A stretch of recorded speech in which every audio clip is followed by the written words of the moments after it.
नमस्कार, आप देख रहे हैं आवाज इंडिया। मैं हूं आपके साथ आशीष। महाराष्ट्र में महायुति के सहयोगी रवि राणा के बयान को लेकर बयानबाजी तेज हो गई है। विपक्ष को बैठे बिठाए एक मुद्दा मिल गया है। विधानसभा चुनाव से पहले लाडली बहन योजना सुर्खियों के केंद्र में है और विपक्ष के निशाने पर है। ऐसे वक्त में रवि राणा की जुबान फिसल गई। उन्होंने कहा, जो लोग मुझे आशीर्वाद नहीं देंगे मैं 1500 रुपये वापस ले लूंगा। उनके बयान को लेकर विपक्ष के साथ खुद उनके सहयोगी और सत्ता पक्ष को डैमेज कंट्रोल करने के लिए बयान देना पड़ रहा है।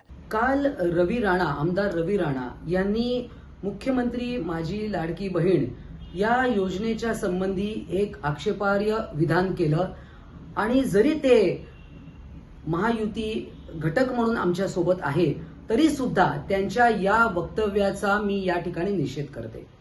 खरं तर मुख्यमंत्री माझी लाडकी बहीण ही योजना ही इतकी पॉप्युलर झाली आहे आणि सर्व घटकातल्या महिलांनी त्यांना उत्स्फूर्त प्रतिसाद दिलाय। परंतु अशा एका मेळाव्यामध्ये जिकडे महिला भगिनींना या 1,500 रुपये याचा इतका फायदा होणार आहे आणि ही मुख्यमंत्र्यांनी रक्षाबंधनची ओवाळणी भेट म्हणून दिलेली आहे, परंतु रवी राणा यांनी असं म्हटलं की तुम्ही जर का आम्हाला आशीर्वाद दिले नाही तर आमचे 1,500 परत करा। ही आपली हिंदू संस्कृती नाही, भारतीय संस्कृती नाही आणि महाराष्ट्राची ही संस्कृती नाही की एकदा भावाने ओवाळणी दिली किंवा भेट दिली तर ती बहिणींनी परत करणं हे कुठल्याही तत्वात बसत नाही आणि खरा हा उद्देश पण नाहीये।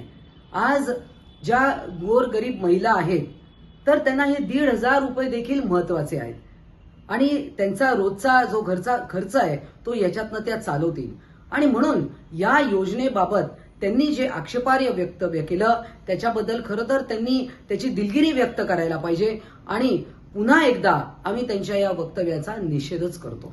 वीडियो जर्नलिस्ट शिवाजी काले के साथ अंजनी कुमार मिश्रा की रिपोर्ट, आवाज इंडिया, मुंबई।